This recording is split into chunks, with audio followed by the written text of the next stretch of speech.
दोस्तों, आज का हमारा chapter recovery and refund of tax. सबसे पहले हम बात करते हैं रिकवरी की। रिकवरी किसे कहा जाता है? रिकवरी और रिफंड दोनों के बीच में बिल्कुल अपोजिट लिंक है, अपोजिट यहाँ पर कनेक्शन है। रिकवरी वो होती है जो इनकम टैक्स डिपार्टमेंट को अगर एसएससी से कुछ पैसे लेने हों, एसएससी से कुछ पैसे रिकवर करने हों, तो उसे कहा जाता है रिकवरी। और यहाँ पर आगे हम अब रिकवरी के बारे में चर्चा करेंगे। रिफंड हम अगले सेशन में देखेंगे। रिकवरी क्या होती है? रिकवरी ऑफ टैक्स किसे कहा जाता है? रिकवरी ऑफ टैक्स एक ऐसा टैक्स जो इनकम टैक्स डिपार्टमेंट पूरी तरह से रिकवर नहीं कर पाया अपने करदाता से, अपने एसएससी से, और उस टैक्स को किसी भी तरह से प्राप्त करना, उसे कहा जाता है रिकवरी ऑफ टैक्स।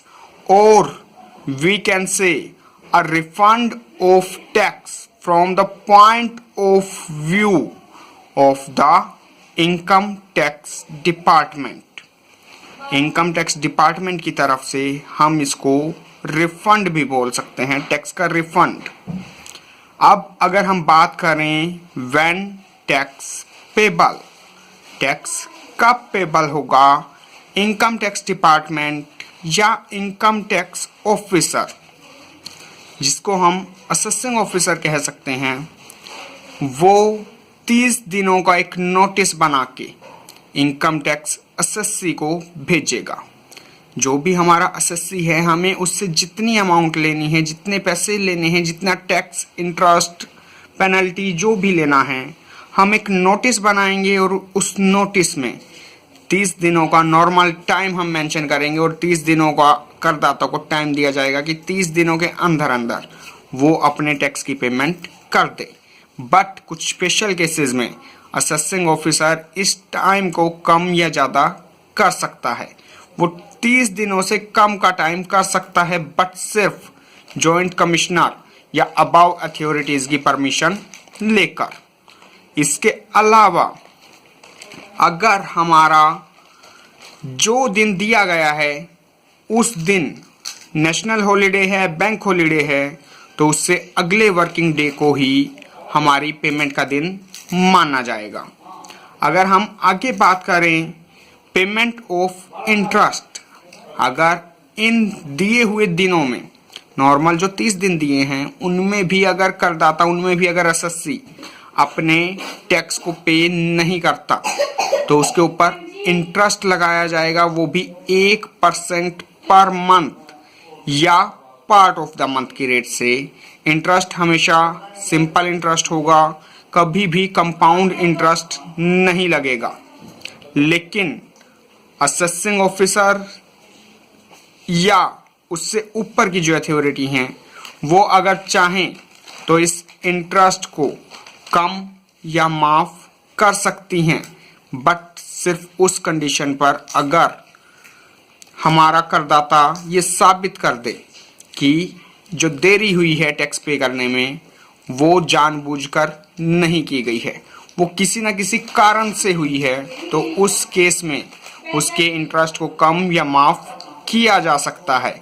या फिर अगर करदाता, अगर एसएससी ये साबित कर दे कि इंटरेस्ट पे करने में उसको बहुत प्रॉब्लम होने वाली है, जो जेन्युइन हार्डशिप है वो होगी इंटरेस्ट पे करने में, तो उस केस में भी इंटरेस्ट उसका कम या माफ किया जा सकता है।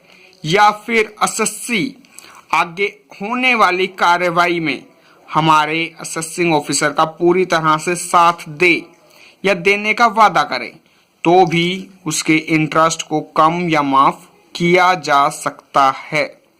इसके अलावा अगर इंटरेस्ट लगाने के बाद भी करदाता अपनी तरफ से टैक्स पे नहीं करता, तो उसके ऊपर पेनल्टी लगाई जाएगी। यह penalty time to time increase होती जाएगी और जैसे जैसे एसएससी की गलती का टाइम बढ़ता रहेगा, वैसे वैसे पेनल्टी की अमाउंट भी बढ़ती रहेगी। परंतु कभी भी किसी भी केस में परंतु किसी भी केस में पेनल्टी की अमाउंट हमारे टैक्स के अमाउंट से ज़्यादा नहीं हो सकती। अगर हमें किसी एसएससी के ऊपर पेनल्टी लगानी है तो सबसे पहले उस एसएससी को एक सुनवाई का मौका देना पड़ेगा कि उसके ऊपर पेनल्टी जो लगाई गई है उसका क्या कारण है और जो उसने देरी की है उस देरी का कारण क्या है। अगर पेनल्टी ना लगाई जाए तो क्यों उसके ऊपर पेनल्टी ना लगाई जाए। उसके बाद हम आगे पढ़ेंगे मोड्स ऑफ रिकवरी, जिसके लिए आपको अगली वीडियो देखनी होगी। Thank you.